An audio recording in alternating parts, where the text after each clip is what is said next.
Août 1991, dans l'océan Pacifique.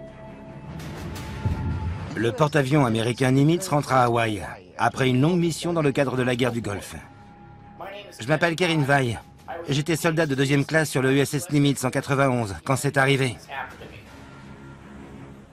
Kevin Vai savait parfaitement identifier les avions américains et les avions ennemis, car il était chargé de les photographier pour la marine. J'avais fini mon travail et, comme d'habitude, je suis allé sur le pont pour regarder l'océan et le lever du soleil. Et c'est à ce moment-là qu'ils ont bouclé le navire. Ce protocole pouvait signifier qu'un danger était imminent. Kevin n'a que 30 secondes pour quitter le pont. Mais il arrive trop tard. Toutes les portes sont verrouillées avant qu'il ait le temps de rentrer. Kevin décide d'attendre. J'ai commencé à sentir une espèce de bourdonnement. J'ai regardé autour de moi sans comprendre.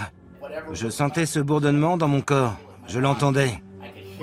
Je le sentais dans mes mains, à travers la rambarde à laquelle je me tenais. Ce qu'il voit ensuite le paralyse de peur. En regardant à tribord, Kevin voit un objet surgir de l'océan.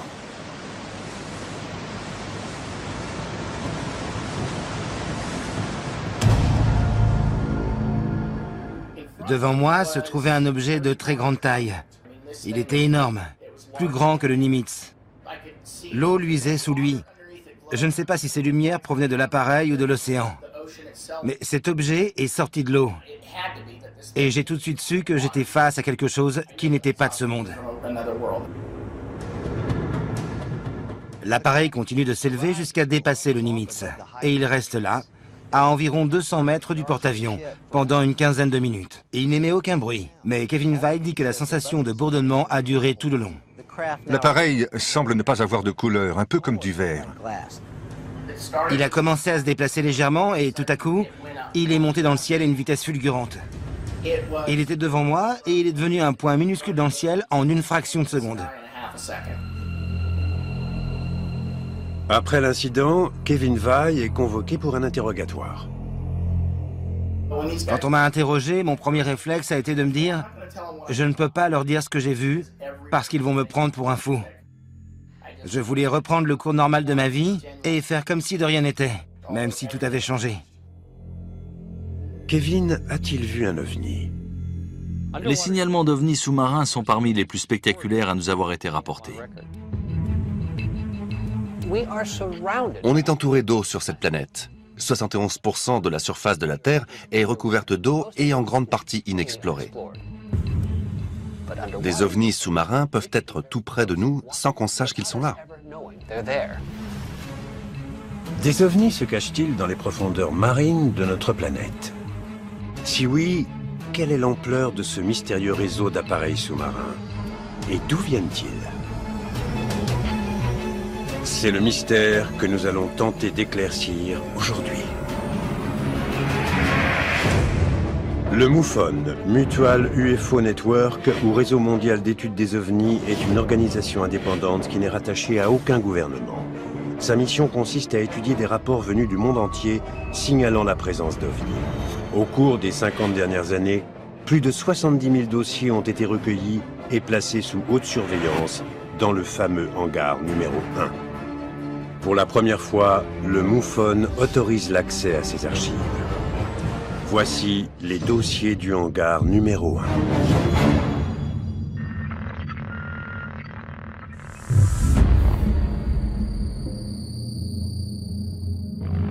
Si on a plutôt tendance à scruter le ciel pour rechercher des preuves de l'existence des ovnis, les dossiers du MUFON suggèrent que des objets non identifiés visitent aussi les fonds marins. D'où viennent-ils? Et pourquoi se cachent-ils dans nos océans? Imaginez tout ce qu'on peut cacher dans les profondeurs des océans. S'il y a des ovnis sous l'eau, on n'a aucun moyen de savoir combien ils sont ou ce qu'ils préparent. Mais certains dossiers du MUFON suggèrent qu'il s'y trame sans doute quelque chose d'important.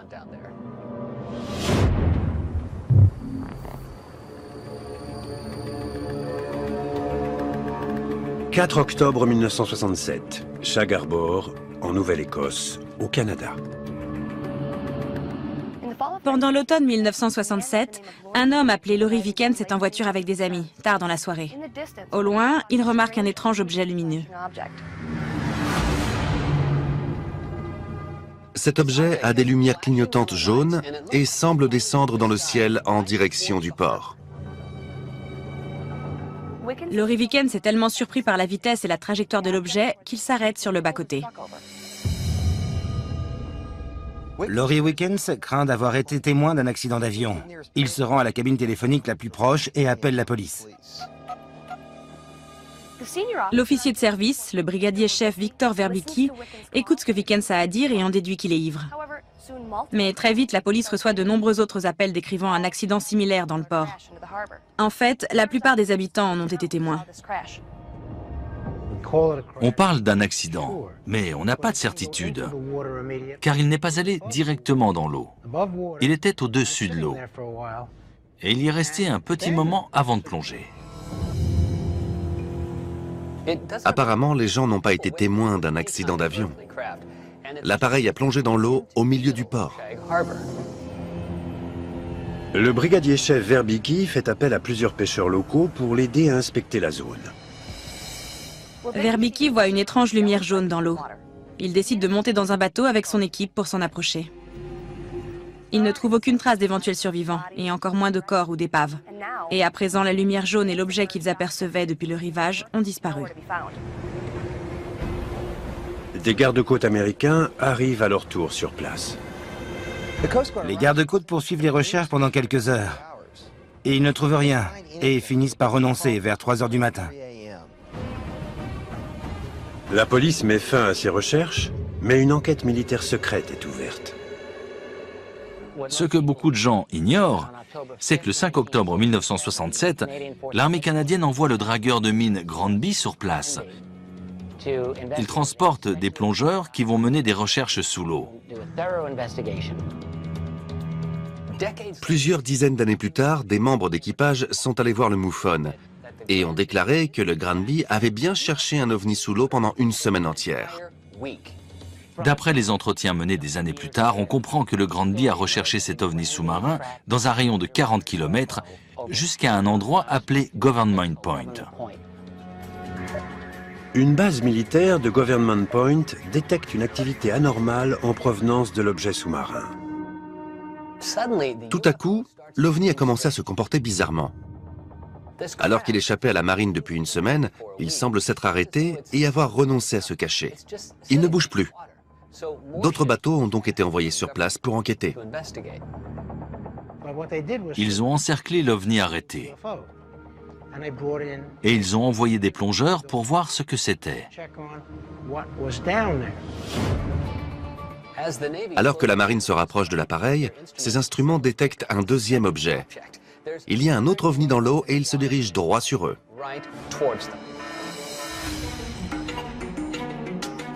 L'équipage est abasourdi. Le deuxième ovni se place sur le premier, apparemment pour le réparer. Ils ont envoyé un signal de détresse à leur peuple. L'équipage est complètement perdu. Désormais, ils sont face non pas à un, mais à 2 objets non identifiés. À ce moment-là, un autre témoin signale un sous-marin russe dans les eaux canadiennes voisines. Quelques-uns des bateaux américains poursuivant l'OVNI sont mobilisés pour enquêter sur l'engin russe. Et pendant ce temps, les 2 ovnis en profitent pour partir. Les ovnis remontent à la hâte à la surface, s'élancent hors de l'eau et disparaissent dans le ciel. Un ovni sous-marin, c'est déjà très mystérieux, mais le fait que cet ovni ait demandé de l'aide et qu'un deuxième appareil lui ait porté secours l'est encore plus. Qu'est-ce que ça signifie? Combien d'engins de ce type sont présents sous l'eau? Un autre appareil a secouru cet objet sous-marin. Pour moi, c'est la preuve de l'existence d'une organisation secrète dont le but n'est pas seulement d'explorer les océans.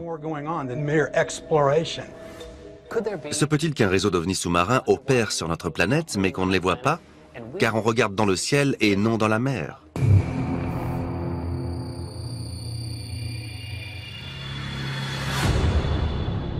Dans le hangar numéro 1, les dossiers du MUFON font état de la présence d'ovnis non seulement dans le ciel, mais aussi dans l'eau. À Shag Harbor, en Nouvelle-Écosse, l'apparition d'un ovni sous-marin conduit l'armée à se lancer à sa poursuite et révèle la probable existence d'un vaste réseau opérant dans l'ombre. Jusqu'où ce réseau s'étend-il ? C'est intéressant d'étudier les signalements d'ovnis sous-marins effectués par les marines du monde entier. Ils présentent tellement de points communs qu'on a du mal à croire que ce soit des incidents isolés. Il se passe vraiment quelque chose sous l'eau.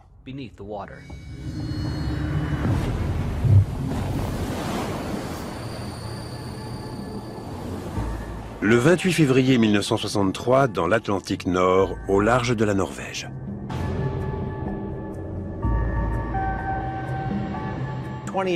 Tom Preston, un lieutenant de 20 ans, est à bord de l'un des 10 navires de la flotte nord-atlantique de la Royal Navy britannique effectuant des exercices au large de la Norvège. Preston assure le premier quart du matin dans la salle des radars avec 5 autres collègues, 3 opérateurs de radar et 2 opérateurs de sonar. Tout à coup, quelque chose apparaît sur leurs écrans. Il y a un objet dans le ciel de la taille d'un avion de chasse et il se dirige droit vers eux. Preston est surpris de la rapidité avec laquelle l'objet est apparu et il prévient son responsable. Son responsable est tout aussi perplexe et il contacte le bateau le plus proche pour savoir s'ils ont repéré la même chose. Et c'est le cas. L'équipage tente d'entrer en contact avec l'objet, mais il ne répond pas. Ils ne savent pas si c'est un appareil allié ou ennemi. Tout ce qu'ils savent, c'est qu'il arrive droit sur eux. Ils font décoller des avions en urgence pour le voir de plus près. Quelques minutes plus tard, les pilotes donnent une confirmation visuelle. Un ovni survole l'océan. Preston et ses collègues regardent l'écran radar alors que les 2 avions s'approchent de la cible.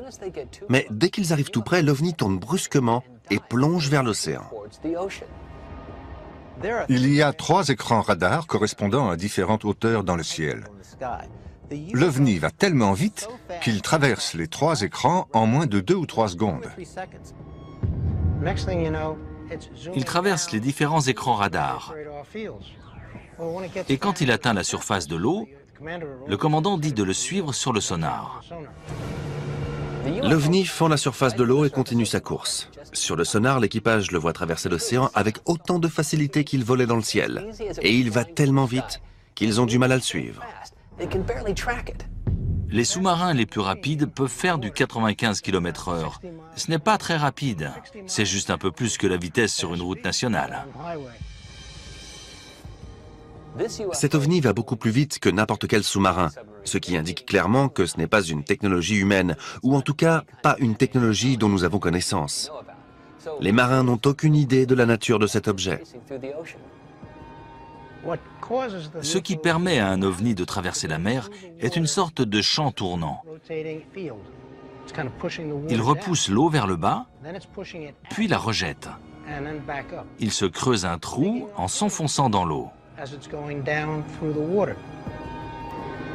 L'appareil descend à plus de 600 mètres de profondeur avant de disparaître complètement.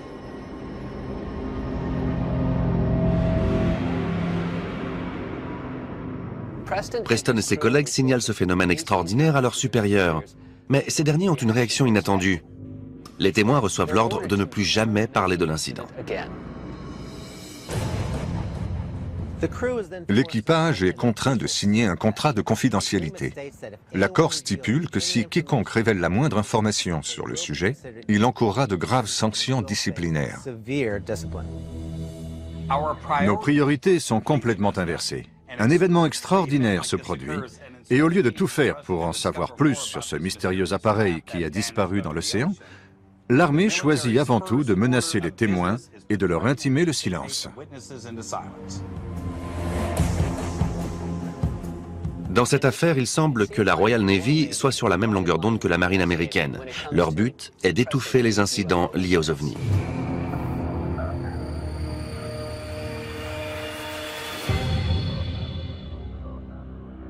Les archives du MUFON contiennent des rapports faisant état d'ovnis se déplaçant dans les profondeurs aquatiques de notre planète, à l'abri des regards. Mais d'autres documents montrent que ces objets sous-marins ne se limitent pas aux océans. Le mystère de ces ovnis est encore plus troublant quand on sait que le MUFON a recueilli des signalements de ces appareils également dans nos lacs. Apparemment, ces objets pourraient opérer dans n'importe quelle étendue d'eau.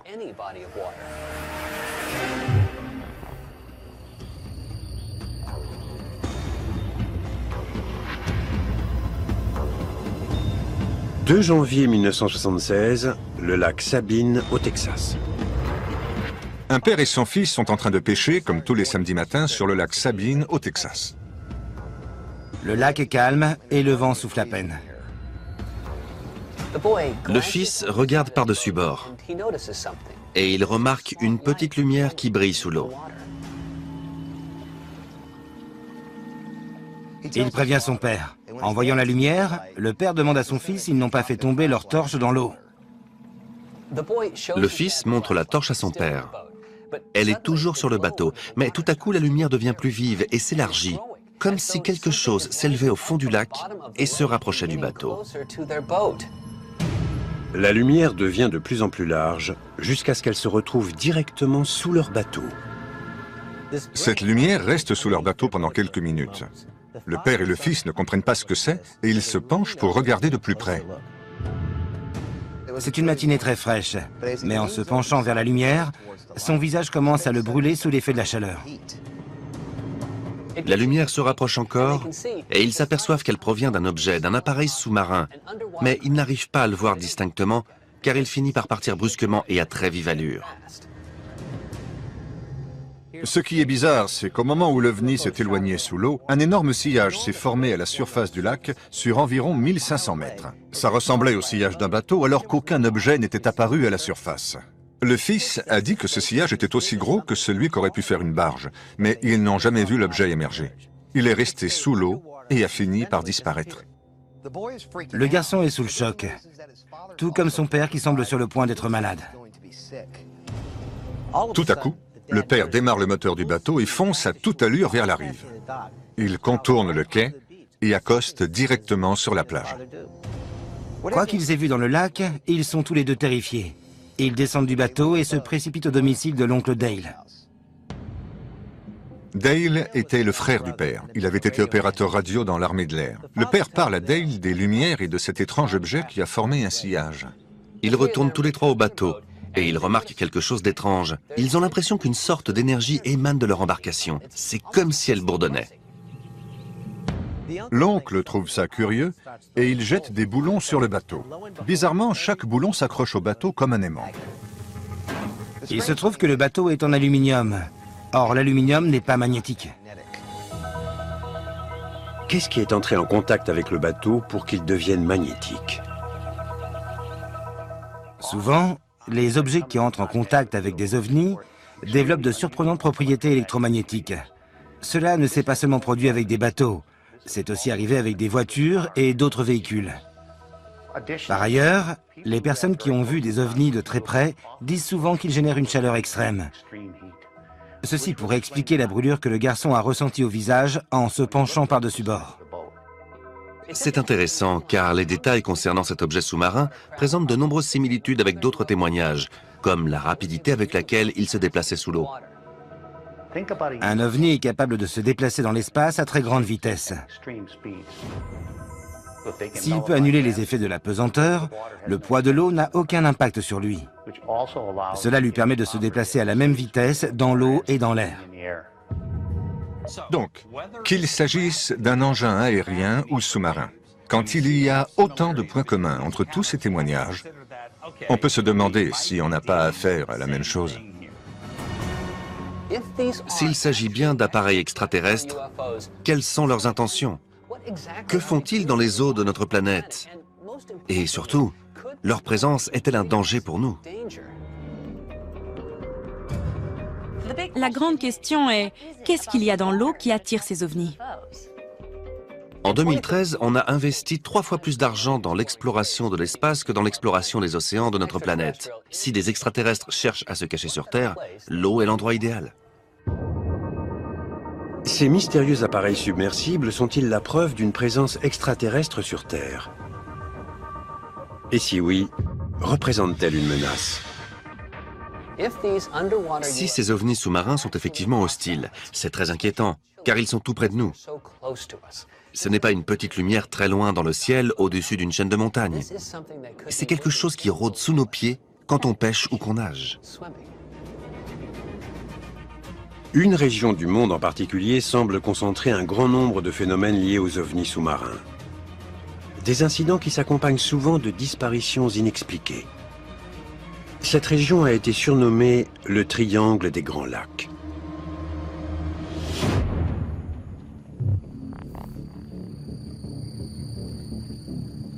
« 12 septembre 2009, le lac Huron, dans le Michigan. Un soir, un couple est en train d'observer les étoiles dans un camping situé au bord du lac Huron, quand il remarque 4 lumières très vives dans le ciel. Un ovni vole juste au-dessus de leur camping. Ensuite, l'ovni descend dans l'eau à une vitesse apparemment impressionnante. Et il disparaît. Plus rien. D'après les dossiers du hangar numéro 1, des apparitions d'ovnis sous-marins comme celle-ci sont très fréquentes dans la région.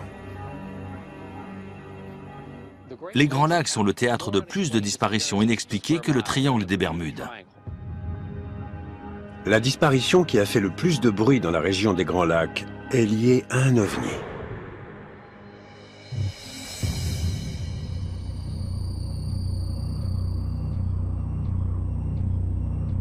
Le lac Supérieur, le 23 novembre 1953. Le 23 novembre 1953, un contrôleur aérien de la base de l'armée de l'air américaine du comté de Dane, dans le Wisconsin, détecte un objet non identifié au-dessus du lac Supérieur. Cet incident conduit la base aérienne de Kinross, aujourd'hui appelée base aérienne de Kincheloe, à envoyer un avion de chasse Scorpion F-89C pour l'intercepter. Il est piloté par le lieutenant Félix Moncla, accompagné du sous-lieutenant Robert Wilson.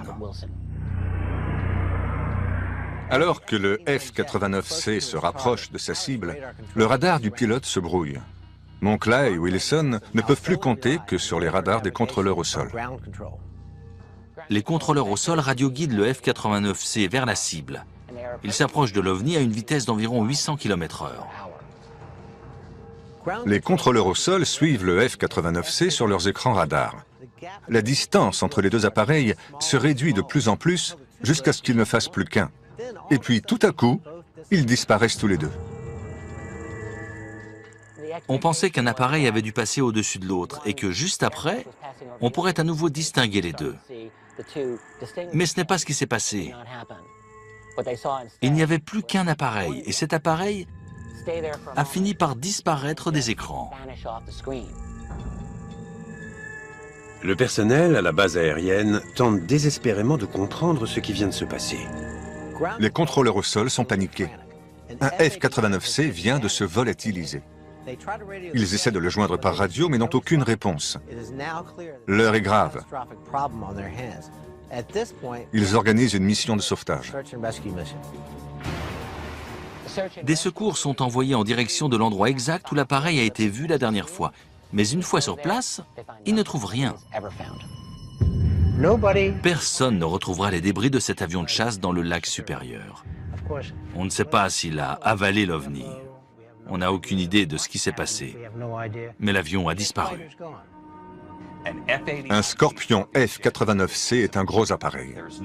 Il ne peut pas se volatiliser comme ça sans que personne ne sache rien de ce qui s'est passé. Plusieurs théories ont été avancées.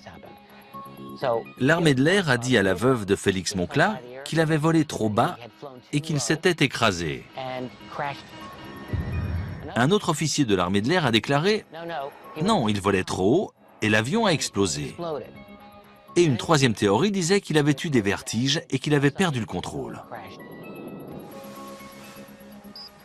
En gros, ils servent toutes les théories imaginables, sauf celle impliquant un ovni. Une autre explication a été fournie par l'astronome de Harvard, Donald Menzel, qui était un grand théoricien anti-ovni de l'époque. Il a expliqué que ce que le radar avait détecté était un avion fantôme. Les avions fantômes sont de fausses images radar dues aux conditions atmosphériques. Les avions fantômes sont un phénomène bien réel. Ils font qu'un objet peut apparaître puis disparaître assez rapidement sur les radars. Ils ont parfois obligé des pilotes à tourner brusquement pour les éviter.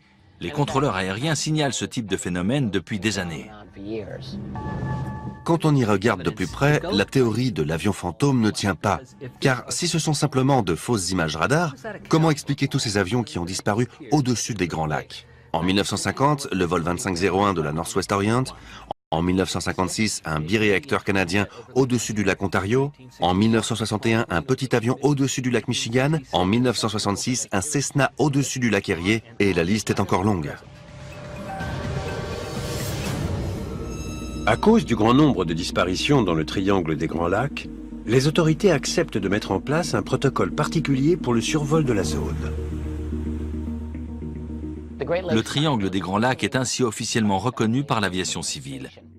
Ils ont créé un service dédié qui impose à tous les pilotes survolant la zone d'indiquer constamment leur position. En cas d'interruption des communications supérieures à 10 minutes, une mission de sauvetage est automatiquement lancée. Quand une réglementation et des protocoles fédéraux sont mis en place pour des anomalies inexpliquées, on peut en déduire que le gouvernement en sait beaucoup plus long sur ce qui se passe qu'il ne veut bien le dire. Que cachent les autorités au sujet du triangle des Grands Lacs? Vu la fréquence à laquelle des ovnis sont signalés et le grand nombre de disparitions, certains chercheurs pensent qu'il y a peut-être une base sous-marine extraterrestre dans les Grands Lacs. Ces disparitions correspondent peut-être à la volonté des ovnis de protéger leurs secrets. Sous le lac supérieur se trouvent un certain nombre de cavernes et de crevasses qui semblent parfaitement adaptées pour dissimuler une base ou un appareil. Il peut y avoir des bases sous-marines n'importe où, dans le triangle des Grands Lacs, mais aussi dans une multitude d'autres endroits sur cette planète. Toutes les étendues d'eau peuvent cacher une base sous-marine. L'homme dispose de cette technologie depuis longtemps. On est capable d'aller sous l'eau, très loin dans les profondeurs océaniques, au moins depuis les années 1960. Si ces bases sous-marines existent, qui les construit et pourquoi? Si les militaires ne semblent pas s'inquiéter de ces étranges appareils sous-marins, est-ce parce que ce sont eux-mêmes qui les construisent?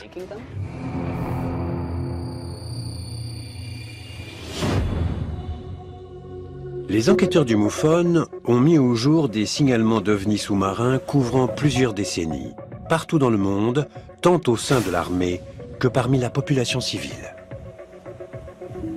L'eau constitue une cachette idéale pour les ovnis. On sait si peu de choses sur nos océans. La fosse des Mariannes, par exemple, fait plus de 10 000 mètres de profondeur. Il existe des zones inexplorées dans l'océan qui sont plus vastes que l'Europe. Une flotte entière d'ovnis sous-marins sillonne peut-être notre monde sans qu'on les voie. Si des ovnis parcourent nos océans, disposent-ils d'un camp de base sous l'eau? Quand on évoque les bases sous-marines, beaucoup de gens balayent cet argument en disant non, elles n'existent pas.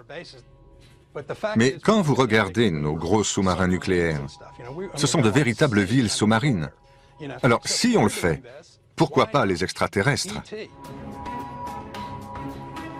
Si ces bases subaquatiques existent, ont-elles été conçues par des extraterrestres? Ou bien leur origine nous est-elle plus familière? Des dossiers du MUFON ont peut-être la réponse.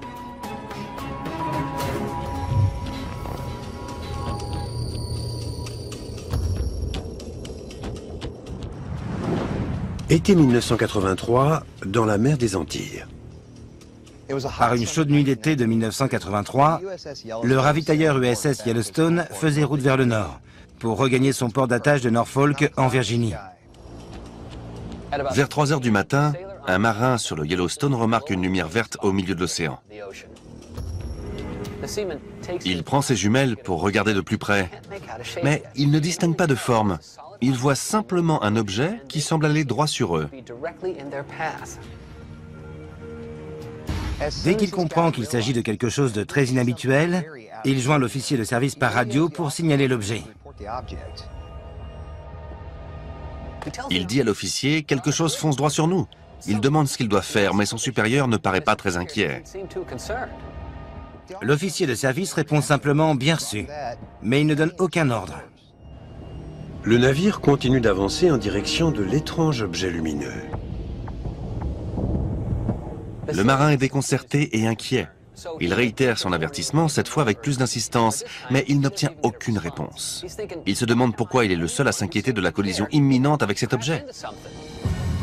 Le navire est lancé à pleine vitesse en direction de l'objet non identifié. Le marin a maintenant une vue totalement dégagée. Il se rapproche de plus en plus de l'objet. Ils sont à 2 doigts de le percuter, mais il l'évite. Le marin a le temps de bien voir l'appareil.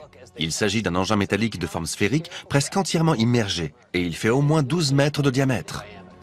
Quand le navire passe à côté de l'objet, le marin crie à l'équipage de venir à tribord pour regarder ce qu'ils ont failli percuter. Mais ses collègues n'ont pas le temps de le voir. Le marin explique ce qu'il a vu à son supérieur, mais l'officier n'a aucune réaction. Qu'est-ce que le USS Yellowstone a failli heurter au milieu de l'océan? Et pourquoi l'officier de service a-t-il tout fait pour minimiser l'incident? Comment se fait-il qu'un marin en vigie signale un danger et que l'officier de service ne donne pas l'alerte? Peut-être que l'officier savait ce qui se trouvait dans l'eau, mais ne voulait pas attirer l'attention. Peut-être que les autorités sont au courant de ce qui se trame dans nos océans. C'est ce qui se passe à chaque fois. Les autorités nient et ignorent ces incidents pour que la population n'y prête pas attention. L'armée est-elle au courant de la présence d'OVNI au fin fond de nos océans? Si les militaires ne semblent pas s'inquiéter de ces étranges appareils sous-marins, est-ce parce que ce sont eux qui les construisent?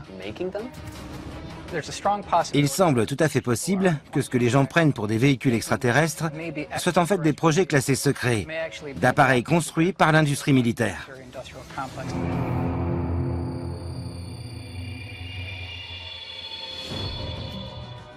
Les archives du hangar numéro 1 renferment de nombreux signalements d'OVNI voyageant sous la surface de nos lacs et de nos océans. Mais ces appareils proviennent-ils d'un autre monde? Ou sont-ils des véhicules de pointe construits par nos propres armées? Quand on parle d'ovnis sous-marins, la grande question, c'est leur origine. S'agit-il d'appareils extraterrestres qui descendent sur Terre pour explorer nos océans? Ou bien l'océan est-il leur camp de base? Une région côtière, théâtre de nombreux phénomènes liés aux ovnis, détient peut-être la réponse.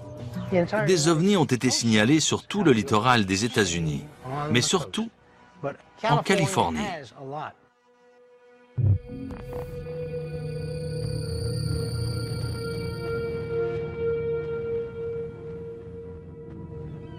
24 décembre 1994, sur la côte sud de la Californie. En 1994, un équipage de 4 personnes naviguait entre San Francisco et San Diego. Selon l'une des passagères, une femme appelée Elizabeth, le bateau se trouvait à environ 40 ou 50 km au large de Big Shore. Tout à coup, Elizabeth remarque un objet rond qui émet une lumière rouge-orangée à la surface de l'eau. Cet énorme objet surgit de l'océan et s'élance dans le ciel sans faire un bruit. L'appareil apparaît juste devant eux. Et d'après Elizabeth et l'équipage, il s'élance à toute vitesse dans le ciel. Le témoignage d'Elizabeth est loin d'être le seul signalement d'OVNI dans la région. Pendant des années, on s'est demandé pourquoi la côte sud de la Californie était le théâtre de si nombreux phénomènes de ce genre. Mais en 2014, on a eu un début de réponse.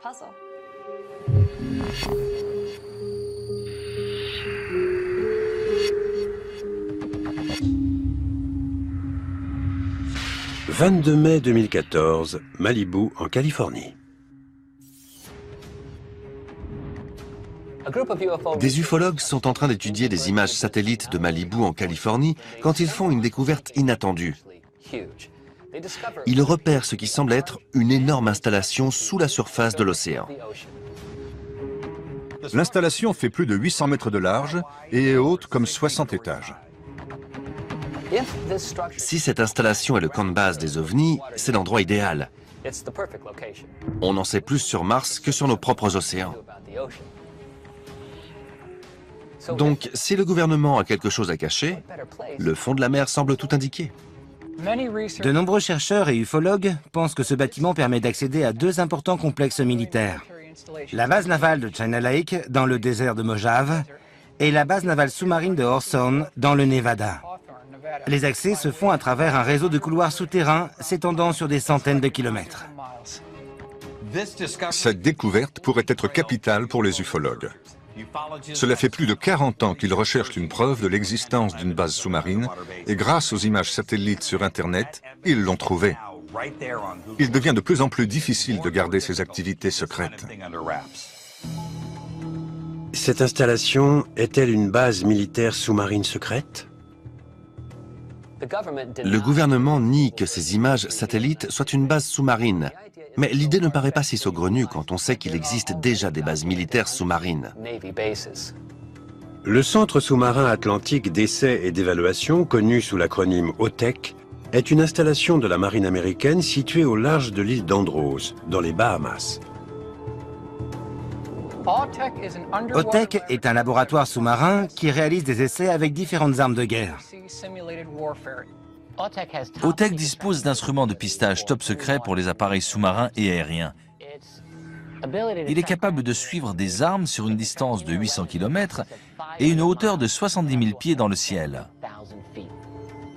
Dans la mer, ses capacités sont tout aussi impressionnantes. Il peut couvrir une étendue de 900 km². OTEC a la particularité de pouvoir pister des objets en eau profonde. Il peut suivre jusqu'à 63 objets sous-marins simultanément. Mais cette technologie très avancée sert peut-être aussi à autre chose. OTEC se trouve dans un bassin de 240 km de long et à une profondeur de 1800 mètres. À cet endroit, l'eau est parfaitement calme. Il n'y a ni courant ni houle. Et si on ajoute à cela la technologie très avancée dont il dispose, c'est un endroit idéal pour tester des ovnis. Tous ces ovnis sous-marins sont-ils simplement des appareils militaires top secret? Les différents signalements montrent à quel point ils sont sophistiqués. L'ovni de Shag Harbor qui enfreint les lois de la physique, la vitesse sous l'eau qui surpasse largement toutes les technologies connues sur notre planète. Ce n'est pas parce que l'armée est impliquée que ces appareils n'ont rien d'extraterrestre. Il est tout à fait possible que OTEC soit une zone 51 sous-marine, un endroit où des technologies extraterrestres sont testées dans le plus grand secret. Que ces ovnis soient des navires militaires, des véhicules intergalactiques ou les deux, les dossiers du hangar numéro 1 suggèrent l'existence d'un réseau mondial d'appareils sous-marins opérant dans l'ombre. Le MUFON continue de recevoir des signalements de ce type des quatre coins du globe et ses enquêteurs vont continuer à scruter le ciel et les fonds marins.